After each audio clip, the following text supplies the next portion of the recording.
Hello दोस्तों, कैसे हो आप सब। आई होप कि आप सभी लोग बहुत अच्छे होंगे और आप अपने एग्ज़ाम की प्रिपरेशन भी बहुत अच्छे से कर रहे होंगे। तो आज हम स्टार्ट करने वाले हैं क्लास 12th बायो का ह्यूमन रिप्रोडक्शन। तो चलिए स्टार्ट करते हैं।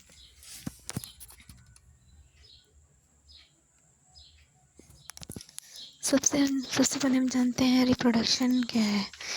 किसी जीवधारी द्वारा अपने समान नए जीव उत्पन्न करने के प्रोसेस को रिप्रोडक्शन कहते हैं। री मीन्स होता है अगेन एंड प्रोडक्शन मीन्स होता है उत्पन्न करना, यानी अपने समान नए संतति का उत्पन्न करना, संतान उत्पन्न करने की प्रक्रिया को रिप्रोडक्शन कहते हैं। आइए देख लेते हैं क्या दिया है।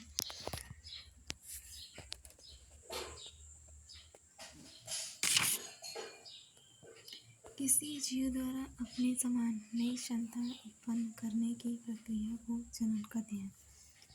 जनक से संतति का निर्माण यानी रिप्रोडक्शन कहलाता है।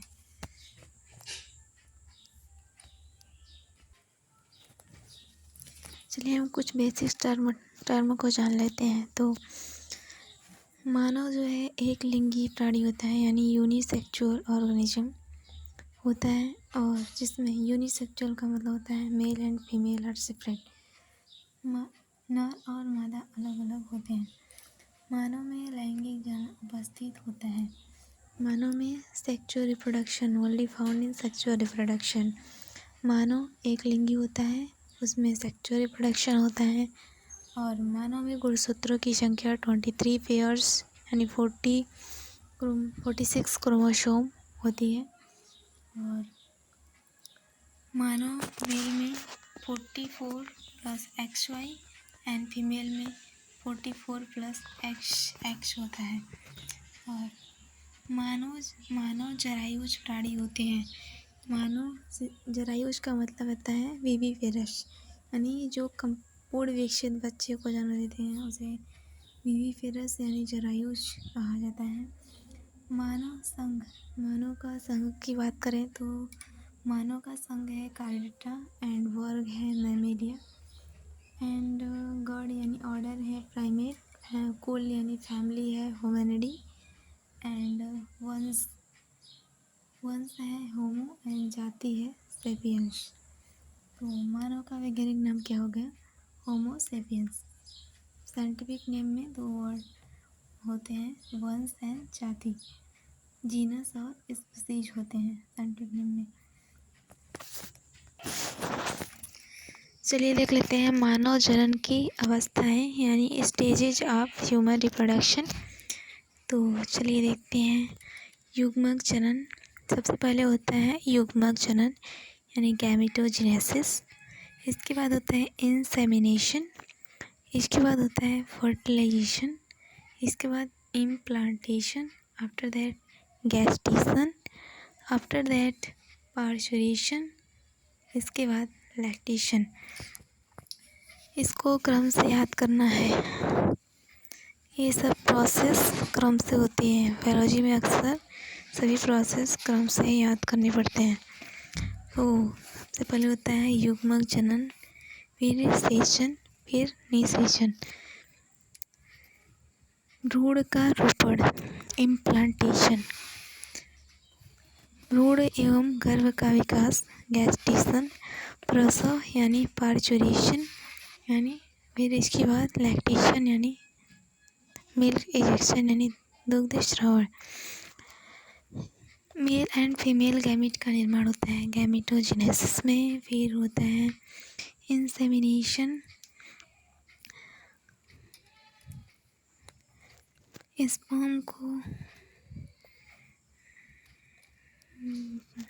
स्पर्म इंजेक्शन होता है वेजाइना में। इसके बाद होता है फर्टिलाइजेशन इन फैलोपियन ट्यूब। इसके बाद होता है गर्भाशय के मायोमेट्रियम वॉल में इम्प्लांटेशन होता है। फिर उसके बाद भ्रूण का विकास होने लगता है। फिर इसके बाद प्रसव यानी शिशु का जन्म हो जाता है। फिर इसके बाद मिल्क का स्राव होने लगता है। तो आइए देखते हैं मानव जनन कितने प्रकार मानव जनन तंत्र 2 प्रकार के होते हैं, नर जनन तंत्र एंड मादा जनन तंत्र। नर जनन तंत्र male reproductive system.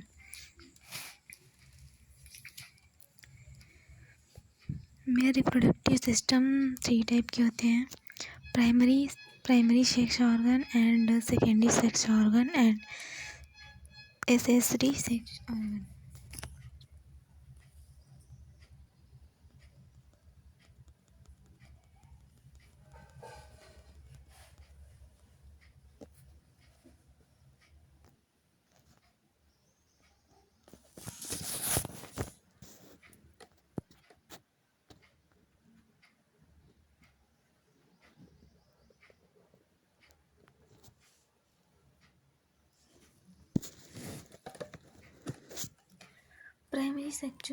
Primary sexual organ testis होते हैं एंड सेकेंडरी सेक्सुअल ऑर्गन में होता है epidermis, vas deferens, ejaculatory duct, urethra and penis.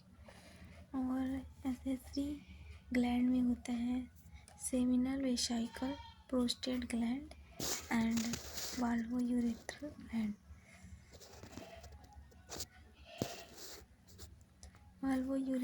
Gland. तो प्राइमरी सेक्सुअल ऑर्गन में होता है टेस्टिस, सेकेंडरी सेक्सुअल ऑर्गन में होता है epidermis, vas deferens, ejaculatory duct, urethra and penis. And accessory sexual organ में होता है सेमिनल वेसिकल यानी शुक्राशय, prostate gland and bulbourethral gland.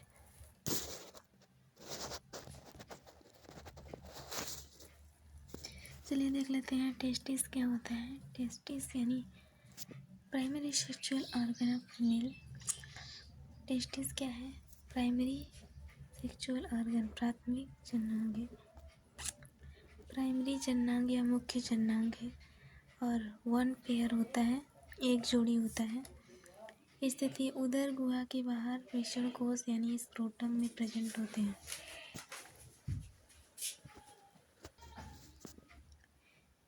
वृषण कोश का ताप शरीर के ताप से 2 डिग्री सेल्सियस से 2.5 डिग्री सेल्सियस तक कम होता है।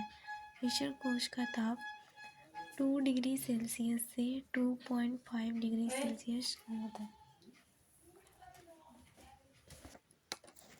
अतः वृषण कोश का ताप 3.5 डिग्री सेल्सियस से 35 डिग्री सेल्सियस तक होता है और हमारे शरीर का ताप 37 डिग्री सेल्सियस होता है, इसलिए वहाँ पर स्पर्म का फॉर्मेशन नहीं हो सकता है। इसलिए टेस्टिस उदर गुहा से बाहर प्रेजेंट होते हैं और यह प्राइमरी सेक्सुअल ऑर्गन होते हैं। और टेस्टिस का कार्य क्या होता है? Sperm formation and testosterone and androgen का सिक्रेशन भी करता है। चलिए देखते हैं वृषण के कार्य क्या है। तो वृषण के कार्य यानी फंक्शन ऑफ टेस्टिस को देखें तो यह नर युग्मक शुक्राणु का निर्माण करता है और नर लिंग हार्मोन एंड्रोजन और टेस्टोस्टेरोन का निर्माण करता है। हमारी बॉडी का टेम्परेचर 37 डिग्री सेल्सियस होता है, इसलिए स्पर्म का फॉर्मेशन बॉडी टेम्परेचर पे नहीं हो सकता है, इसलिए यह शरीर से बाहर चला जाता है। और यह है इंजुवेनाइल कैनाल वक्षण नलिका। और यह है टेस्टिस, यह है स्क्रोटम यानी वृषण कोश, जिसे अंडकोश भी कहते हैं।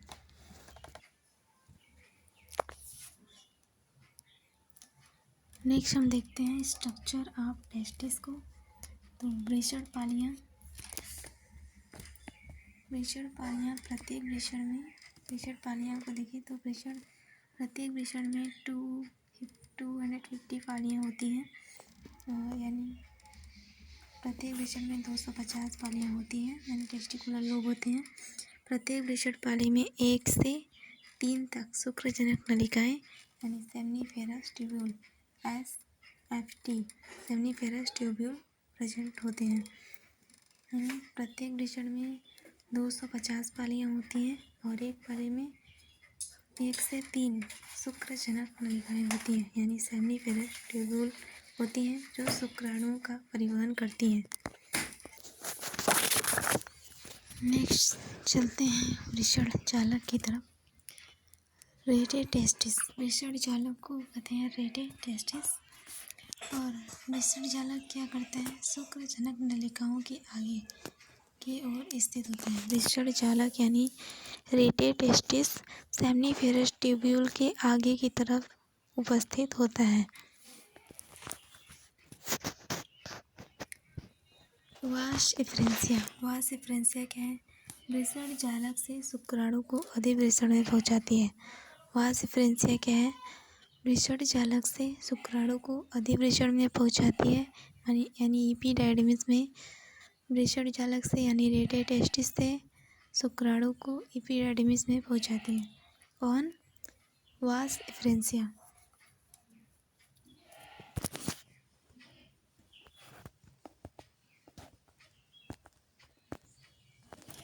आइए देख लेते हैं वृषण की संरचना को। तो यहाँ पे है वृषण पालियाँ जो 250 होती हैं और ये है शुक्रजनक नलिकाएं। ये शुक्रजनक नलिकाएं हैं। प्रत्येक पाली में 1 से 3 शुक्रजनक नलिकाएं होती हैं। और ये है रेटेटेस्टिस, ये वाला पार्ट रेटेटेस्टिस है। और वृषण जालक रेटेटेस्टिस है। सो ये सेमनीफेरस ट्यूब्यूल है। सेमनीफेरस ट्यूब्यूल के आगे उपस्थित होती हैं रेटेटेस्टिस। और ये है वृषण पालियाँ जिसमें 1 से 3 शुक्रजनक नलिकाएं यानी सेमनीफेरस ट्यूब्यूल होते हैं। और ये है एपिडायडिमिस, ये है एपिडायडिमिस यानी अधिवृषण। और ये है वास एफरेंसिया, वास एफरेंसिया रेटेटेस्टिस से शुक्राणुओं को अधिवृषण में पहुंचाती है। चलिए देखते हैं सेमनीफेरस ट्यूब्यूल को। शुक्रजनक नलिकाएं यानी सेमनीफेरस ट्यूब्यूल। शुक्रजनक नलिकाएं वृषण की संरचनात्मक और क्रियात्मक इकाई होती हैं। वृषण की संरचनात्मक और क्रियात्मक इकाई शुक्रजनक नलिकाएं यानी सेमनीफेरस ट्यूब्यूल होती हैं। क्यों इसे कहते हैं संरचनात्मक और क्रियात्मक इकाई? क्योंकि यह सेमनीफेरस ट्यूब्यूल से ही बनी होती है और ये शुक्राणुओं को परिवहन करती है। इसमें जनन उपकला पाई जाती है जिसमें 2 प्रकार की कोशिकाएं उपस्थित होती हैं। सेमनीफेरस ट्यूब्यूल में जनन उपकला पाई जाती है जिसमें 2 प्रकार की कोशिकाएं होती हैं, नरजर्म कोशिकाएं एंड सर्टोली कोशिकाएं। चलिए देखते हैं इमेज को। तो यहाँ पे है जनन कोशिकाएं, ये बड़ी वाली सर्टोली कोशिकाएं जो शुक्राणुओं को पोषण देती हैं। और जनन कोशिकाएं शुक्राणुओं का निर्माण करती हैं। और इंटरस्टिशियल लिडिक सेल यानी शुक्रजनक नलिकाओं के बाहर वाला भाग बाहर उपस्थित होती हैं अंतराली कोशिकाएं जो एस्ट्रोजन और टेस्टोस्टेरोन का निर्माण एंड्रोजन और टेस्टोस्टेरोन का निर्माण करती हैं सेमनीफेरस ट्यूब्यूल। और चलिए देखते हैं जनन कोशिकाएं क्या होती हैं। जनन कोशिकाएं छोटी होती हैं, संख्या में अधिक होती हैं और इनका कार्य शुक्राणुओं का निर्माण करना। जनन कोशिकाओं का सर्टोली कोशिकाएं पोषक कोशिकाएं होती हैं, यानी शुक्राणुओं को पोषण प्रदान करती हैं और बड़ी होती हैं। जबकि नरजन्म कोशिकाएं छोटी होती हैं, संख्या में अधिक होती हैं। और ये सर्टोली कोशिकाएं सर्टोली कोशिकाएं बड़ी होती हैं और जनन कोशिका या शुक्राणु को पोषण प्रदान करती हैं। जनन कोशिकाएं यानी और शुक्राणुओं को पोषण प्रदान करती हैं सर्टोली कोशिकाएं। चलिए देख लेते हैं कुछ इम्पॉर्टेंट पॉइंट को। लीडिंग या अंतराली कोशिकाएं यानी लीडिंग या इंटरस्टिशियल सेल का कार्य क्या होता है? नर लिंग हार्मोन एंड्रोजन और टेस्टोस्टेरोन का निर्माण करना। उपस्थिति लीडिंग या अंतराली कोशिकाएं कहाँ पर उपस्थित होती हैं? शुक्रजनक नलिकाओं के बाहर की ओर। अभी हमने इमेज में डिटेल से समझा था कि लीडिंग कोशिकाएं शुक्रजनक नलिकाओं के बाहर उपस्थित होती हैं और ये एंड्रोजन और टेस्टोस्टेरोन का निर्माण करती हैं। चलिए कुछ क्वेश्चन को सॉल्व कर लेते हैं जो हमने पढ़ा है। नर जन्म कोशिकाएं शुक्राणुओं को पोषण देने वाली कोशिकाएं हैं। नर जन्म कोशिकाएं या शुक्राणुओं को पोषण देने वाली कोशिकाएं हैं। कौन? शुक्राणुओं को पोषण प्रदान करने वाली कौन सी कोशिकाएं हैं? लीडिंग कोशिकाएं, कुपर कोशिकाएं, सर्टोली कोशिकाएं, स्पर्मेटिक। तो राइट आंसर है सी, सर्टोली कोशिकाएं शुक्राणुओं को पोषण प्रदान करती हैं और ये पोषक कोशिकाएं होती हैं और संख्या में बड़ी होती हैं। टेस्टोस्टेरोन या एंड्रोजन का निर्माण कौन करता है? टेस्टोस्टेरोन या एंड्रोजन का निर्माण कौन करता है? लीडिंग कोशिकाएं। अभी हमने देखा कि टेस्टोस्टेरोन और एंड्रोजन का निर्माण लीडिंग कोशिकाएं या इंटरस्टिशियल सेल करती है। लीडिंग कोशिकाएं शुक्रजनक नलिकाओं के बाहर की तरफ उपस्थित होती है और ये एंड्रोजन और टेस्टोस्टेरोन का निर्माण करती हैं। तो राइट आंसर इज लीडिंग कोशिकाएं। चलिए देखते हैं नेक्स्ट क्वेश्चन को। तो प्रत्येक वृषणपाली में शुक्रजनक नलिकाएं होती हैं। प्रत्येक वृषणपाली में 1 से 3 शुक्रजनक नलिकाएं होती हैं। इमेज में हमने डिटेल से समझा था कि प्रत्येक वृषण में 250 लोब होते हैं और प्रत्येक लोब में 1 से 3 शुक्रजनक नलिकाएं होती हैं। तो राइट आंसर इज बी, 1 से 3। Thank you for watching. If you understand something, please like and subscribe.